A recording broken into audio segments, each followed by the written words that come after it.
C'est assez déroutant, on se croirait à Paris avec des grandes artères très haussmanniennes, des bâtiments art déco, art nouveau. Ici, on dit que les trottoirs ressemblent à ceux de Paris. Pourtant, on a fait 14 heures d'avion. Ah oui, c'est long, mais on C'est est long. très proche de Cœur, si vous voulez. Bon allez, on le dit, on est en Argentine.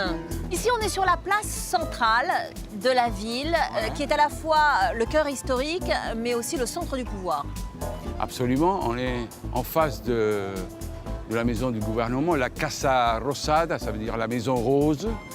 Et ici, la pyramide de Plaza de Mayo, très important. Et surtout, l'endroit où politiquement tout arrive. C'est donc sous les fenêtres du pouvoir que viennent défiler tous les jeudis Las Madres, ces mères qui souhaitent que le gouvernement se souvienne de l'assassinat de leur fils pendant la dictature. Exactement. Tu vois, il y a des mouchoirs qui représentent les madres et aussi les grands-mères de Plaza de Mayo.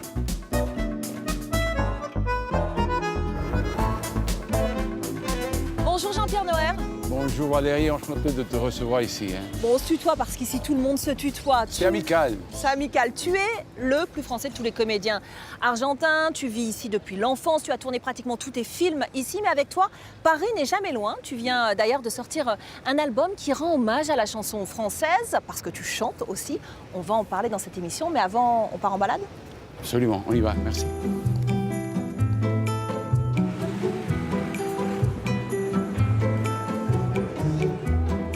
Avec ses quartiers si contrastés, Buenos Aires offre plusieurs rivages. On peut emprunter les quais du Puerto Madero, admirer le pont de la Femme, flâner dans le cimetière de Recoleta et ses impressionnants sarcophages de marbre, sans oublier de visiter l'un des très nombreux musées de la ville. On est au Malba. Le Malba, c'est le musée d'art latino-américain. C'est le plus grand musée d'art moderne de la ville, je crois. C'est toute une fierté pour les Argentins, sans doute surtout pour les gens de Buenos Aires, non? On y va alors? On y va. Parce qu'on est attendu. Ah oui? Ouais. Ah. Enchanté. Enchantée, bienvenue. Hola, Clara. Alba. Ça va? Hola, ¿Cómo ¿cómo estás? va? Muy bien.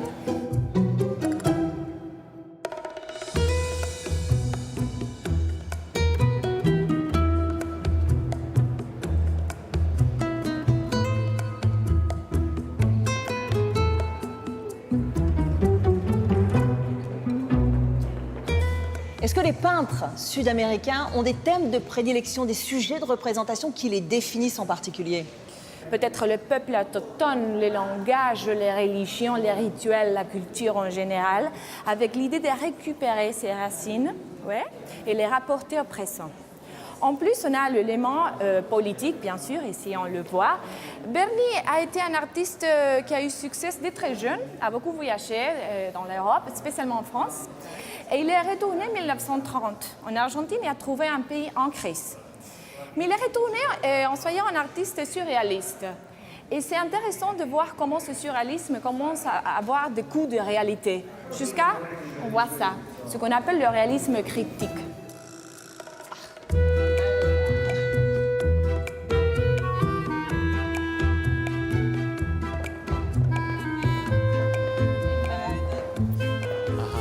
Waouh!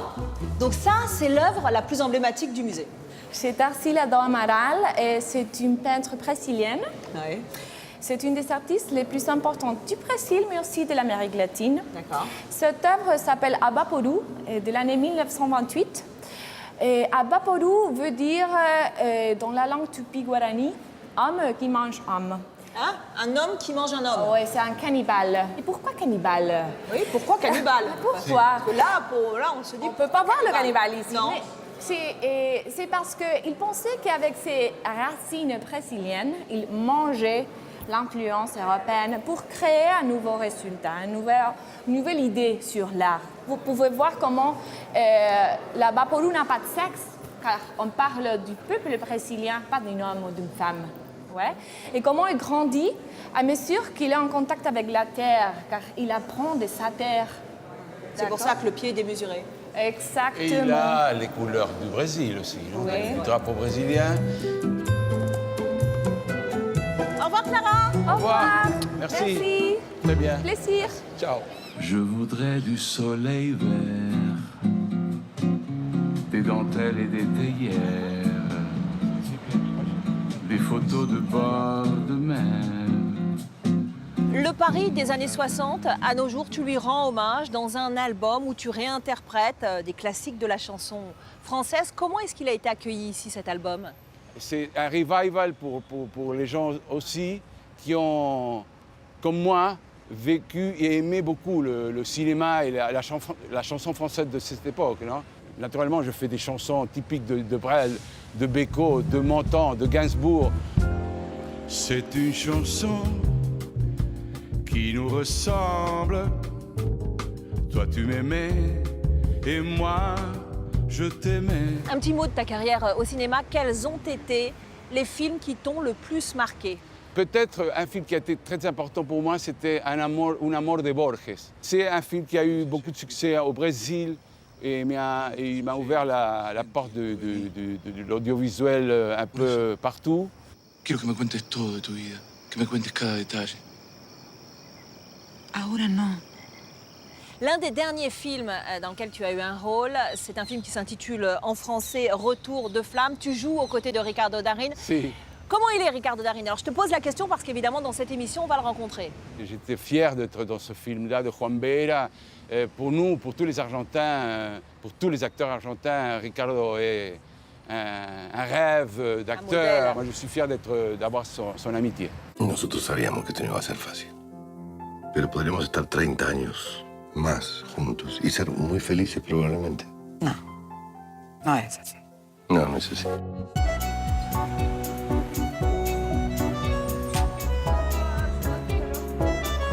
Ricardo Darín, ça va être difficile de revenir sur toute votre carrière, plus de 50 films. Quel est celui qui a changé votre vie? Est-ce que c'est Le Fils de la mariée? Est-ce que c'est Dans ses yeux, le film oscarisé? Ou est-ce que c'est Les 9 reines? Es difícil encontrar un... C'est difficile de trouver un travail qui m'aurait marqué pour toute la vie. Que haya marcado para toda la vida. Lo que sí creo es que ocurrió Mais à un moment donné, ce qui s'est passé avec deux films, El hijo de la novia, Le Fils de la mariée et 9 reines, qui ont été lancés sur le marché international presque en même temps, internacional, al mismo tiempo, prácticamente. et qui m'ont permis d'être connu dans deux rôles totalement différents, ce qui est très rare pour un acteur. Dos trabajos totalmente distintos. Este restaurante lo voy a sacar adelante solo. ¿Y nosotros? ¿No somos algo por lo que van a dar la lucha? Quiero usar esa plata para casarme con Norma por la iglesia. Es una locura, papi. No se va a dar cuenta. ¿Tu papá no está enamorado de tu mamá? Eso quiero yo. Ces derniers temps, j'ai remarqué que vous aimez jouer les losers magnifiques. Je pense notamment à ce rôle dans Everybody Knows. Est-ce que c'est jouissif, ces rôles-là? Honnêtement, ce n'est jamais le rôle qui me préoccupe trop. Ce qui m'importe le plus, dans la plus grande partie des cas, c'est l'histoire. De quoi parle cette histoire? Et si l'histoire me plaît et qu'on me propose un personnage, même si ce n'est pas le héros, je le fais. Car je crois que la chose importante, c'est de faire partie d'une histoire qui aura un impact, qui est bien construite et bien dirigée. Dans le cas concret de Asghar Farhadi, je ne pouvais pas laisser passer cette opportunité, car c'est un réalisateur et un personnage que j'admire beaucoup aujourd'hui, et je voulais travailler avec lui. Alejandro, que venga lo antes posible. Mi hija, déjenme decidir qué hay que hacer. Antonio, vale, ya está, déjame en paz. Pourquoi ne pas avoir dit oui, un grand oui à Hollywood? J'imagine qu'on vous a proposé à plusieurs reprises des rôles. Est-ce que les sirènes d'Hollywood ne sont pas assez attrayantes? Parce qu'ils ne m'ont toujours pas offert le rôle qui me motive. Je n'ai pas trouvé l'histoire qui m'a permis d'aller au-delà des a priori d'Hollywood. Non seulement au niveau de la langue, mais du concept de l'histoire. Elles n'ont pas été si nombreuses. On a dû me proposer 2 ou 3 rôles.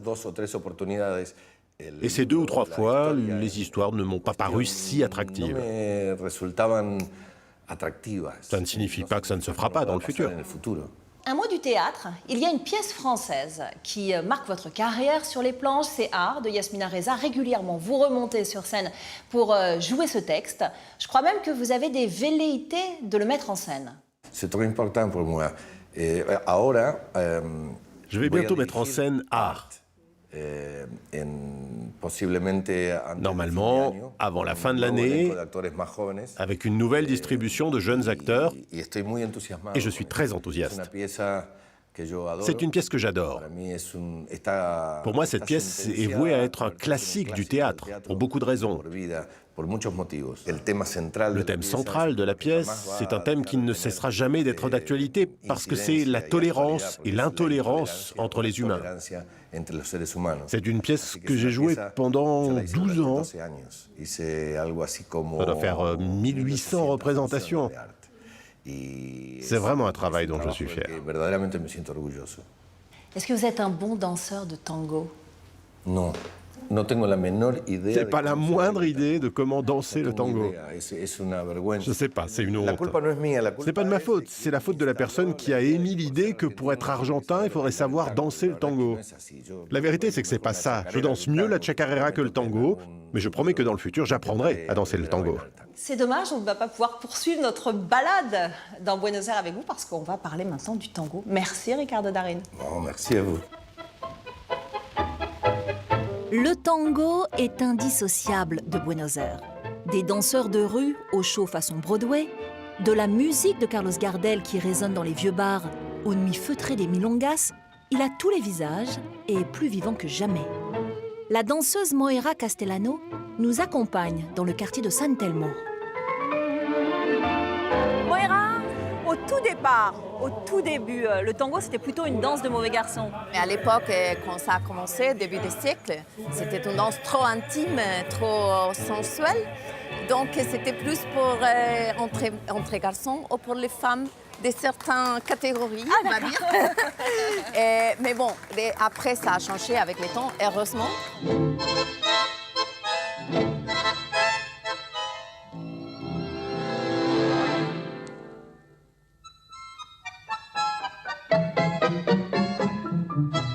Le tango, il séduit par sa sensualité, par sa fierté aussi et par une sorte d'indicible mélancolie. Elle vient d'où cette mélancolie? C'est une culture, non? Ouais. C'est une musique, une danse, mais c'est à la base une culture. Au moment où les immigrantes arrivaient de l'Europe, ils ont construit le tango à partir de cette mélancolie de leur pays. L'un de vos poètes célèbres disait « Le tango, c'est une pensée triste qui se danse ». Toi, quand tu danses, à quoi tu penses? En fait, je ne pense pas. Tu ne penses à rien? Je ne pense à rien. Quand je danse, c'est ça qui est magique. Je suis qu'au service de la danse, de la musique et de mon partenaire, de cet instant qui est sans pensée.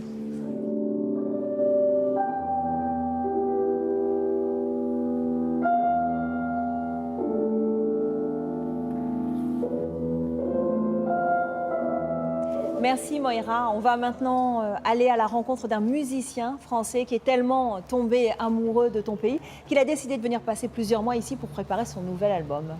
Merci à toi. Merci à vous. C'est l'hiver à Buenos Aires, l'hiver à Buenos Aires, l'air est glacé, les gens... Bonjour Bernard Lavilliers. Bonjour.